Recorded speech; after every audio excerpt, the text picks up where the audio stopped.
L'Église adventiste du Gros Monde vous présente les 10 commandements révélés. Redécouvrez les 10 commandements à travers 10 conférences animées par des intervenants de qualité. Du 17 septembre au 26 septembre 2021, à partir de 17h50 et le samedi à partir de 9h, retrouvez-nous sur la chaîne YouTube de l'Église adventiste du Gros Monde. N'oubliez pas de partager cette série de conférences autour de vous. Tout de suite, votre programme, les 10 commandements révélés. Une très bonne écoute à tous. Bonsoir, bonsoir et bienvenue à vous qui nous rejoignez encore pour nos études autour des 10 commandements révélés. Nous sommes arrivés à la 7e étape et nous sommes contents de vous compter parmi nous. N'oubliez pas, vous avez encore le temps d'envoyer vos invitations à des amis par YouTube, par WhatsApp, quel que soit le moyen que vous utiliserez, ce sera une bonne chose. Envoyez-leur l'invitation pour qu'ils puissent profiter avec nous de ces moments d'études.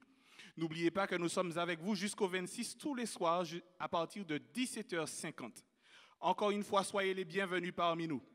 Si pendant ce programme, vous avez une question, une interrogation, vous voulez entrer en contact avec nous, n'oubliez pas ce numéro de téléphone, le 06 96 29 84 63.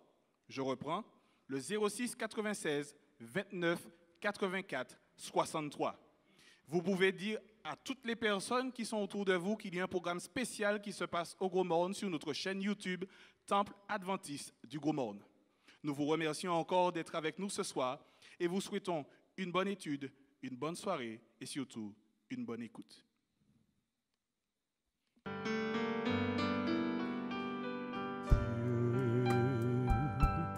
Dieu et seulement Dieu cria ces choses que nous appelons nous, du plus grand au plus petit, la gloire, honneur revient à Dieu et seulement Dieu, oh Dieu et seulement Dieu nous révèle les choses inconnues et aucune autre puissance ne peut changer ses plans. C'est Dieu et seulement Dieu, oh Dieu et seulement Dieu est vraiment digne de recevoir la gloire. Que tout ce qui respire élève ses louanges à Dieu et seulement Dieu, oh Dieu et seulement Dieu sera la gloire de notre éternité. Il sera notre roi, nos vies seront remplies de Dieu et seulement Dieu, oh Dieu et seulement Dieu est vraiment digne de recevoir la gloire. Que tout ce qui respire élève ce louange à Dieu et seulement Dieu, oh Dieu et seulement Dieu est vraiment digne de recevoir la gloire. Que tout ce qui respire élève ses louanges à Dieu et seul mon Dieu.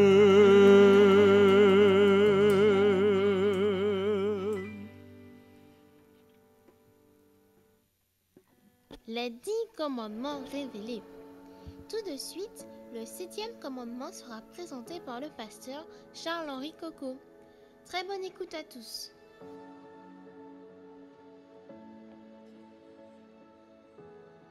Je voudrais dire bonsoir à chacun.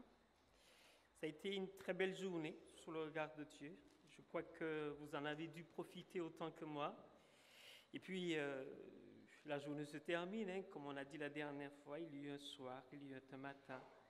Et à ce moment-là, on commence un autre jour, un jour où, par la nuit, on va récupérer des travaux de la journée avec tout le plaisir que Dieu nous donnera dans notre sommeil. Je voudrais ce soir voir avec vous un autre sujet, c'est celui du 7e commandement, comme cela a été annoncé par cette gentille petite fille. Et voilà ce que dit le texte. Tu ne commettras point d'adultère. Je crois que c'est un verset, un texte que tous les êtres humains, quels qu'ils soient, ils l'ont à l'esprit. Ils savent ce que c'est dans la réalité. Et de toute évidence, c'est un commandement de plus qui vient attirer notre attention quant à notre fidélité à la personne de Dieu, quant à notre fidélité par rapport à notre vis-à-vis, mais aussi le commun des mortels autour de nous, parce qu'en fait, c'est un texte qui nous ramène, certes, sur la voie droite. Je sais que ce n'est pas toujours évident d'y faire face, mais c'est une réalité. L'adultère, en fait, c'est un manque de respect pour soi-même d'abord, mais aussi par rapport à cette personne avec qui on a scellé l'alliance, notamment dans les liens sacrés du mariage. C'est aussi le manque de respect par rapport à des principes réels quant à la vie commune avec notre entourage. D'ailleurs, Jésus a fait une déclaration quant à ce texte-là. Il a été encore beaucoup plus loin que tout ce qu'on a entendu. Et dans le livre de Matthieu, si je ne m'abuse, au chapitre 5, j'ai lu quelque chose d'extraordinaire, comme vous d'ailleurs, si vous avez l'occasion de le lire. Jésus est dans une discussion, des échanges sur la montagne des Oliviers avec une foule de personnes, et il va leur dire quelque chose qu'ils ont à l'envers compris. Et il leur dit à partir du verset 27, « Vous avez appris qu'il a été dit, tu ne commettras point d'adultère. Mais moi je vous dis que quiconque regarde avec les yeux une femme pour la convoiter a déjà commis un adultère dans son cœur. » Donc, quand les 10 commandements déclarent « tu ne commettras point d'adultère », c'est vraiment simple. C'est vraiment simple. Mais quand le Christ lui-même revient et reprend le même texte, il leur dit « mais il y a le fait de prendre ce qui ne nous appartient pas. » Mais ça va plus loin. Parce qu'effectivement, lorsqu'un être humain passe à l'acte, c'est-à-dire quand il pose un acte, il l'a déjà conçu dans ses pensées. Il a déjà formulé la manière, il a déjà conçu la manière dont il va passer à la pratique. Et donc Jésus a eu raison de dire, « Moi je vous dis, quiconque regarde une femme pour la convoiter a déjà commis un adultère avec elle dans son cœur. » Donc, ce n'est pas simplement l'acte posé qui est l'adultère. La pensée pratique ou la pensée pensée est déjà adultère. Donc, en quelque part, nous sommes fautifs devant Dieu. Et on peut comprendre pourquoi la vie des êtres humains est aussi agitée quand il faut faire face à la parole de Dieu. Et on se pose la question, mais comment se sortir? Oui, la grâce de Dieu nous permet de se sortir de la mesure où nous acceptons le décret de Dieu. Il n'y a pas seulement le fait que nous pouvons convoiter quelque chose qui ne nous appartient pas, mais il y a aussi d'autres aspects de la vie. Combien d'hommes, combien de femmes se sont retrouvés à des scandales basés sur l'adultère? Combien de pièges a-t-on tendu à certains êtres humains uniquement parce que parfois cette personne nous gêne, parfois cette personne ne nous convient pas, et nous montons, nous programmons quelque chose pour le détruire. Et je crois que là aussi la perversité de l'homme, la perversité du cœur de l'homme, d'ailleurs la Bible dit, Le cœur de l'homme est tortueux par-dessus tout. Qui peut le connaître? La perversité du cœur de l'homme, là aussi, participe dans l'acte d'adultère que quelqu'un peut aussi tomber là-dedans parce qu'on lui a tendu un piège. Mes frères, mes amis, je crois que le texte, quand il dit « tu ne commettras point d'adultère », attire notre attention sur la qualité de notre relation avec Dieu face au péché. Car si nous retournons à l'histoire après le péché, après avoir mis Adam et Ève dehors, Dieu a eu l'occasion de dire à un homme qui, dans une convoitise d'une bénédiction que Dieu a accordée à son frère, Dieu lui a dit quelque chose qui devrait, par rapport à l'adultère, nous faire sérieusement réfléchir. Le texte dit ceci au chapitre 4, à partir du verset 3. Au bout de quelque temps, Caïn fit à l'Éternel l'offrande des fruits de la terre, et Abel de son côté fit une des premiers-nés de son troupeau et de leur graisse. L'Éternel porta un regard favorable sur Abel et sur son offrande, mais il ne porta pas un regard favorable sur l'offrande de Caïn, sur Caïn et son offrande. Caïn, par rapport à cette attitude de Dieu à l'égard de son frère, dit la Bible, Caïn fut très irrité. Et le texte continue en disant, et son visage fut abattu. Donc Dieu observe la scène. Et Dieu n'observait pas seulement la pratique, ce qu'on voit des yeux.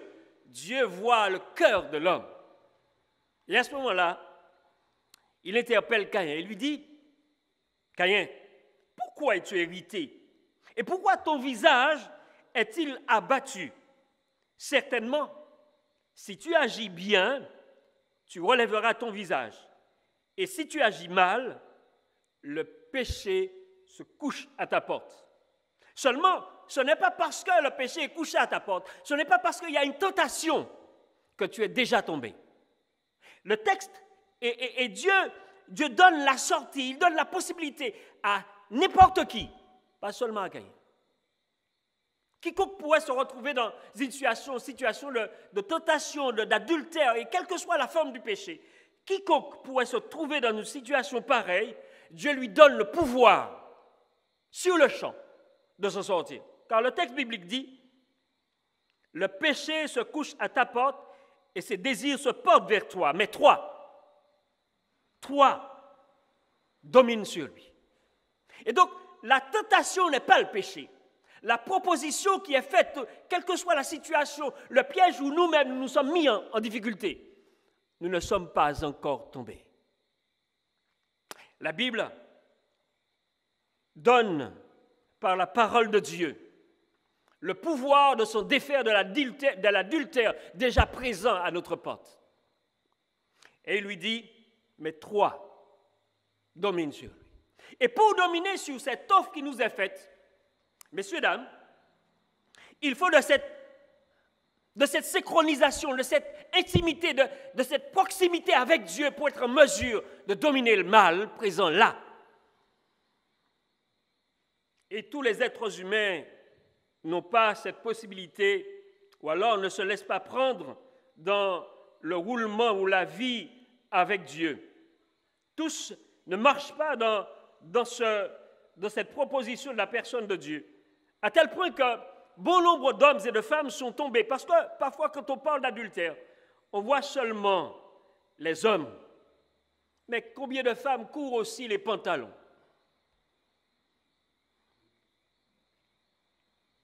Je reprends ce que j'ai dit là. Parce que souvent on a stigmatisé les hommes comme étant les spécialistes de l'adultère. Mais combien de femmes courent les pantalons?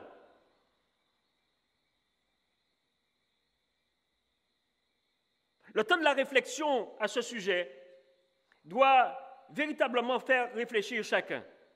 Parce que le péché, ce n'est pas l'homme seulement qui le commet. Le péché, tous les êtres humains font l'expérience. Et tous peuvent se retrouver en situation difficile. Et tous peuvent se retrouver dans le même créneau, dans le même couloir que Caïn s'est retrouvé. Dieu nous donne à tous le pouvoir sur la tentation. D'ailleurs, Dans le texte biblique, ce précepte, en quelque part, met en exergue la capacité de Dieu à intervenir dans la vie de l'être humain. Certes, Dieu lui révèle ce qui est dans son cœur, mais Dieu lui dit, tu as le pouvoir de le dominer, mais tu ne peux le dominer que dans la mesure où tu demeures en moi et que je demeure en toi. Et je voudrais que, tandis que nous évoluons sur cette situation, tu ne commettras point d'adultère. Point d'adultère. Il ne dit pas tu ne commettras pas d'adultère. C'est-à-dire que toutes les occasions qui pourraient s'offrir, tu as le pouvoir de dire non. Et donc, si tu cèdes, c'est que tu as choisi de commettre le mal. Je sais que certains n'aiment pas m'entendre dire cela.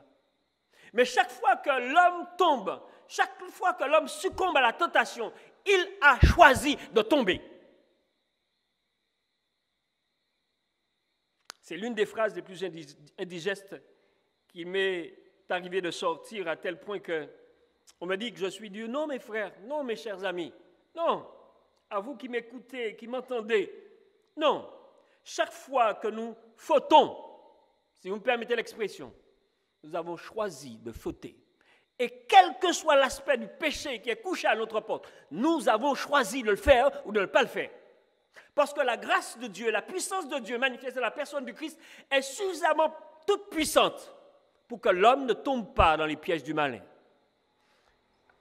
À ce sujet, l'apôtre Paul, en parlant aux hommes, a fait une déclaration que chacun devrait prendre sérieusement à cœur. Dans le livre aux Éphésiens, il existe à peu près une douzaine de textes ou de versets où Paul, après avoir exposé la soumission à la personne divine, la soumission entre nous, cette symbiose, ce un entre les êtres humains, par la grâce de Dieu, Paul évoque une situation concernant la vie familiale, la vie commune. Et quand on pense à la vie commune et quand on pense à l'adultère, on a tendance à penser seulement à l'homme marié, à la femme mariée. Mais lorsqu'il y a désobéissance à ce 7e commandement, il y a une agression portée certes par rapport à l'autre conjoint, mais il y a aussi un dommage aussi à l'égard de la progéniture présente dans le foyer. Mes amis, Paul donc, dans Éphésiens chapitre 5, à partir du verset 22, dit ceci. Certes, il va interpeller la femme d'abord, mais il interpelle aussi les hommes. Et voici ce qu'il dit au verset 22. Femmes, soyez soumises à vos maris comme au Seigneur. On ne va pas nous arrêter sur cela, parce que certains pensent que lorsque Paul dit cela, ils doivent faire de leurs femmes leur boniche, leur esclave, et je n'ai pas le temps de m'arrêter dessus. Je voudrais continuer ma lecture avec vous, car le mari est le chef de la femme, comme Christ est le chef de l'Église, qui est son corps et dont il est le sauveur. Or, de même que l'Église est soumise à Christ, les femmes aussi doivent l'être à leur mari en toutes choses. Marie, et j'aimerais que, dans votre lecture avec moi, vous puissiez compter le nombre de fois que Dieu, par la plume de Paul, interpelle les maris, mais aussi les femmes. Marie, aimez vos femmes, comme Christ a aimé l'Église et s'est livré lui-même pour elle, afin de la sanctifier par la parole après l'avoir purifiée par le baptême d'eau, afin de faire paraître devant lui cette Église glorieuse, sans tache, ni ride, ni rien de semblable, mais sainte et irrépréhensible. C'est ainsi que les maris doivent aimer leurs femmes, comme leur propre corps. Celui qui aime sa femme s'aime lui-même. Pour la 3e fois, Paul le dit au mari. Car jamais personne n'haït sa propre chair, mais il la nourrit en prenant soin, comme Christ le fait pour l'Église. Parce que nous sommes membres de son corps, c'est-à-dire l'Église. C'est pourquoi l'homme quittera son père et sa mère, la phrase qu'on retrouve dans Genèse chapitre 2, à la fin de ce chapitre, je crois le verset 24. C'est pourquoi l'homme quittera son père et sa mère et s'attachera à sa femme. Et les deux deviendront une seule chair. Ce mystère est grand. Je dis cela par rapport à Christ et à l'Église. Du reste, que chacun de vous aime sa femme, comme Christ lui-même, et que la femme respecte son mari. Paul termine comme il a commencé, femme, respecte ton mari. Mais observez le nombre de fois où Dieu attire l'attention de l'homme sur ce qu'il doit à sa femme. À 4 reprises, Paul dit, Marie, aimez vos femmes. Seulement, il y a un problème dans cette affaire-là.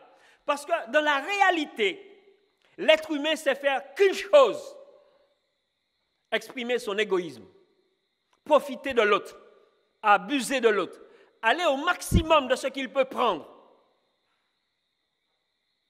Et lorsque Paul dit, sous sa plume, sous la poussée du Saint-Esprit, lorsqu'il dit cela, il parle à des gens convaincus d'être un avec Dieu. Car Dieu est le seul qui est l'amour.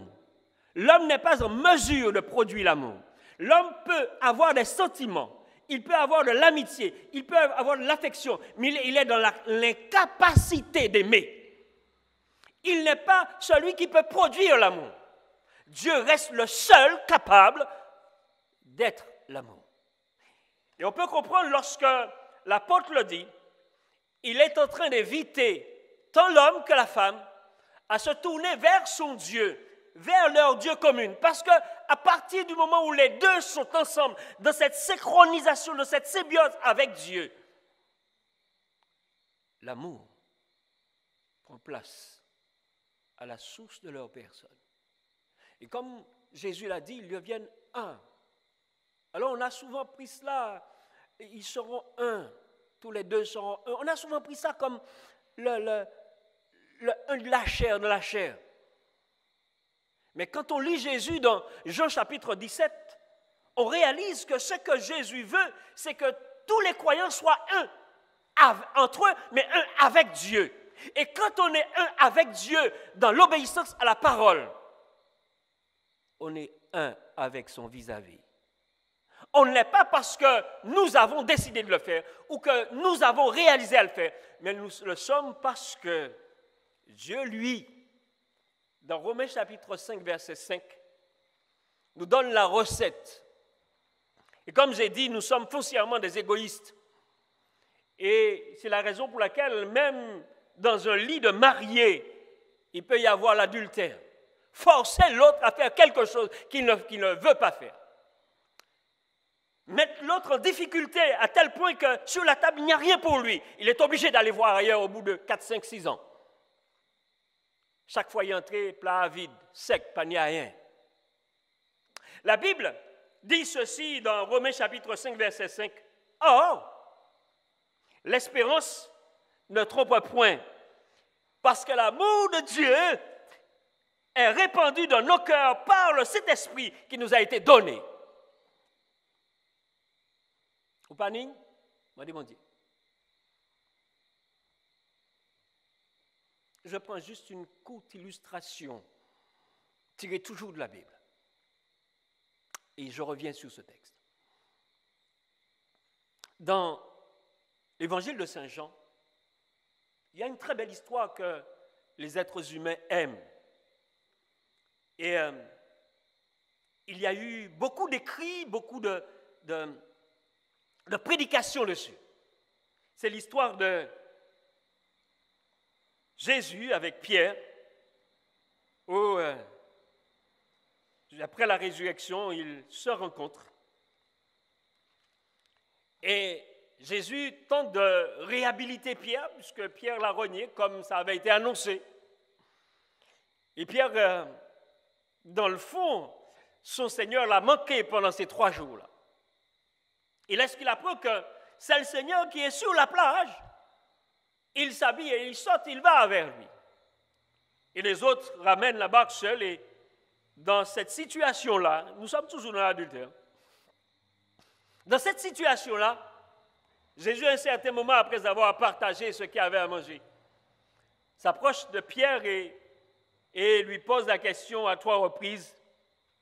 Simon, Pierre, fils de Jonas, m'aimes-tu? Dans la réalité du texte original, Jésus emploie à 2 reprises agapé.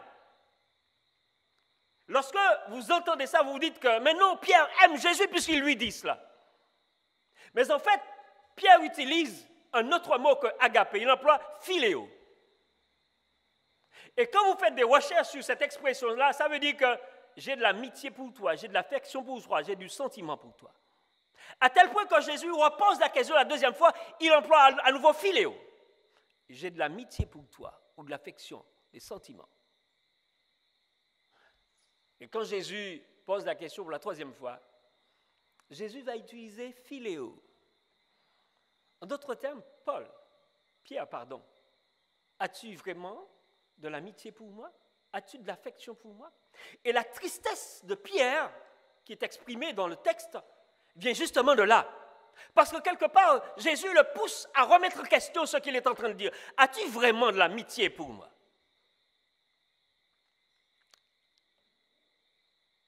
L'être humain n'a pas le pouvoir, il n'a pas la capacité à lui tout seul, de son propre chef, à produire l'amour. Le seul qui est l'amour, c'est Dieu. Et c'est la raison pour laquelle, sous la poussée de l'Esprit, l'apôtre a couché quelque chose que nous devrions véritablement et sérieusement prendre en compte quand nous parlons de vie commune avec quelqu'un. Souvent, vous entendez quelqu'un dire « Oui, j'aime ma femme ». Mais jour où j'en ai l'autre bagaille, ou quoi quitter là sur place, et pourquoi aller, ou quoi dire « Je n'ai plus de sentiments pour toi ». Observez bien, je n'ai plus de sentiments pour toi, je n'ai plus d'amour pour toi, ou pas jamais ni. Parce que l'amour, si vraiment c'est Dieu qui est en toi, comme le dit le texte, parce que l'amour de Dieu est répandu dans nos cœurs par le Saint-Esprit qui nous a été donné. Et si cet amour vit en nous, Dieu y est. Ou ne peut pas dire Marie, ou ne peut pas dire Madame qu'un jour matin, je n'ai plus rien pour toi. Et quand tu le dis souvent, tu es déjà dans l'adultère. C'est parce que vous avez mis un autre bagaille pas derrière que vous avez fait déclaration de là. Mes amis, dans toute cette affaire-là, c'est notre salut qui est en jeu. Ce n'est pas simplement une histoire d'amour entre 2 personnes, non. Dans la réalité et dans l'échange de leur vécu avec l'autre ou avec la famille, c'est notre salut qui est en jeu. Et souvent, quand les mariés passent devant le ministre de l'Évangile, et dans l'entretien qu'on a parfois, il dit oui, je l'aime. Mais on ne pense jamais qu'en fait, que lorsqu'on se retrouve ensemble, il ne faut jamais oublier que nous, tous les deux, nous courons pour la vie éternelle. J'aimerais que chacun de ceux qui suivent ce moment-là comprenne que la grâce divine est disponible. La grâce divine se porte jusqu'à nous. Et Dieu voudrait que dans la mesure où nous acceptons de nous soumettre à lui, qu'il devienne le seul régnant dans notre existence. Il est important que l'on comprenne cela, car ce n'est pas simplement une histoire d'écriture sur du papier, ce n'est pas simplement une histoire de prédication d'un homme qui parle au nom de Dieu, non. Il s'agit de notre vie éternelle. Et si dans la vie, dans vos pratiques, dans nos pratiques, dans notre manière de faire, nous aurions erré, que l'égarement nous aurait détournés de ce commandement-là. Permettez que je vous dise ce soir, la grâce de Dieu est encore disponible. Car tout péché commis par l'homme, et quel que soit le péché concernant les 10 commandements, ou alors quelque chose d'autre que Dieu nous a proposé, et qui aurait connu la désobéissance de notre part, si nous revenons humblement, nous confessons notre péché, et que nous l'abandonnons, en cas véritable, parce que souvent nous ne confessons ces bagailles-là, mais nous ne bien mais nous quand même. Il faut que nous la disions. Normalement, quand on se repent, on confesse, on doit déposer le fardeau au pied de Jésus. Et à partir de là, le processus de la réconciliation avec Dieu se met en place. Mais nous, Dieu avec nous aussi, puisque quand Jésus meurt à la croix, le texte biblique dit dans 2 Corinthiens 5, à partir du verset 21, Dieu était en Christ réconciliant le monde avec lui-même. Dieu s'est déjà réconcilié avec nous. Et donc, la repentance dans laquelle il nous invite, c'est pour qu'on aille vers lui et qu'on dépose le fardeau, qu'on obtienne la réconciliation avec lui. Et donc, on peut comprendre que tout homme qui existe sur la terre s'est déjà fait prendre. Parce que Jésus a bien dit, il suffit simplement d'y penser qu'elle vous apprend ça. Mais gloire soit rendue à Dieu, comme dirait l'apôtre Paul. Il y a quelque chose d'extraordinaire dans la Bible que vous ne devriez pas oublier ce soir. Oui, c'est vrai, vous regrettez d'avoir vécu cela. Vous regrettez de vous être laissé prendre dans quelque chose que vous n'auriez pas voulu. Mais Dieu, lorsqu'il envoie Jésus ici-bas, déposer sa vie pour nous racheter. Et racheter quiconque croit, vous aussi. Vous avez, à partir de ce moment-là, devant la face de Dieu, quelqu'un qui vous représente. Jésus de Nazareth, le ressuscité. Et voilà ce que dit le texte sacré dans 1 Jean chapitre 2. Mes petits enfants, je vous écris ces choses afin que vous ne péchiez point. Et si quelqu'un a commis l'adultère, si vous préférez, si quelqu'un a péché, nous avons, toi et moi, nous avons un avocat auprès du Père, Jésus-Christ le juste. À toi, auditeurs, téléspectateurs, toi et moi, nous avons un avocat auprès du Père. L'essai dit, l'essai fait, comme dirait l'autre, laisse faire, laisse dire, mais toi, tiens-toi droit. Car en fait, Dieu nous appelle à l'intégrité, à l'obéissance, à la vie éternelle. Et donc cette proposition d'avoir Jésus en tant qu'avocat, notre avocat, mon avocat, ton avocat, ce Jésus-là est en train de défaire le nœud ou le sac de nœuds dans lequel tu es. Et donc c'est l'occasion de céder le passage à l'Esprit de Dieu. C'est l'occasion de te remettre entre les mains de Dieu. Peu importe le nombre de fois que c'est arrivé, la grâce divine, le sang de Jésus a la capacité de tout effacer, de revers de main. De revers de main. Dieu peut ce soir te libérer une fois pour toutes, à condition que tu acceptes de venir à lui, à condition que tu acceptes de lui remettre ta vie pour le temps et pour l'éternité. Ce soir, c'est peut-être une heure favorable pour toi. Une heure où Dieu, dans sa clémence, dans son amour, dans sa miséricorde, manifestait la personne de Jésus, veut te récupérer, veut te réhabiliter, veut te donner une nouvelle vie. Tu as mené une vie déchirée. Tu as mené une vie qui n'était pas celle que Dieu a voulu pour toi. Et parfois même pas ton vis-à-vis, même pas tes enfants, même pas tes parents. Mais ce soir, en cet instant même, Dieu t'appelle à vivre autrement. Dieu t'appelle à accorder ton existence à la manière dont il a préparé le projet pour toi. La clémence de Dieu, c'est pour toi. Oui, c'est l'heure des larmes, c'est l'heure de la tristesse, c'est l'heure de la repentance, certes, mais c'est aussi l'heure où Dieu te réhabilite. Et il te réhabilite pour quelque chose qui n'est pas seulement pour cette terre, mais pour te tenir, selon le texte biblique, sur la mer de verre en sa présence. Et je voudrais, si tu le veux bien, si tu acceptes de te livrer à Jésus, je voudrais prier avec toi. Toi et moi, nous allons prier ensemble. L'orateur n'est pas mieux loti que toi. Le combat est partout. Et ce soir, Jésus nous fait grâce, toi et moi. Lève-toi avec moi et prions ensemble.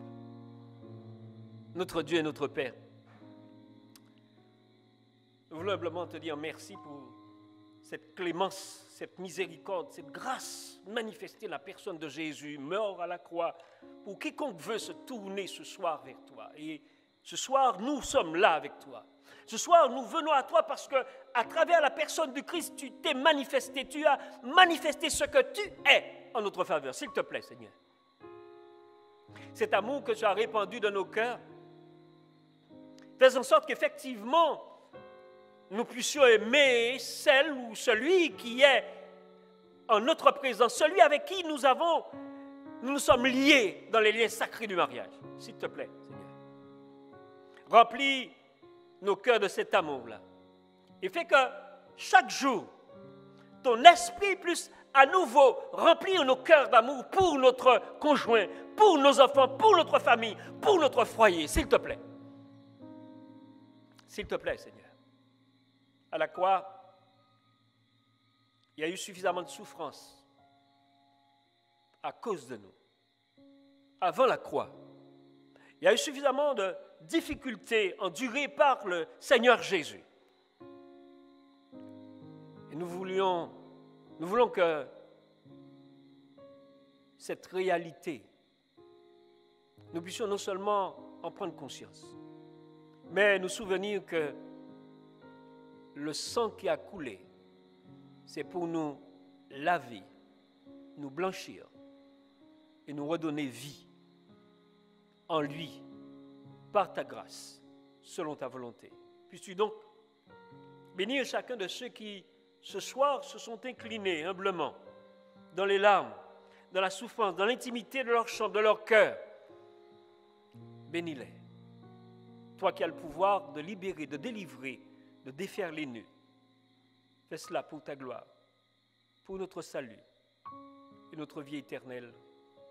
Au nom et par les seuls mérites de Jésus, nous t'avons prié. Amen.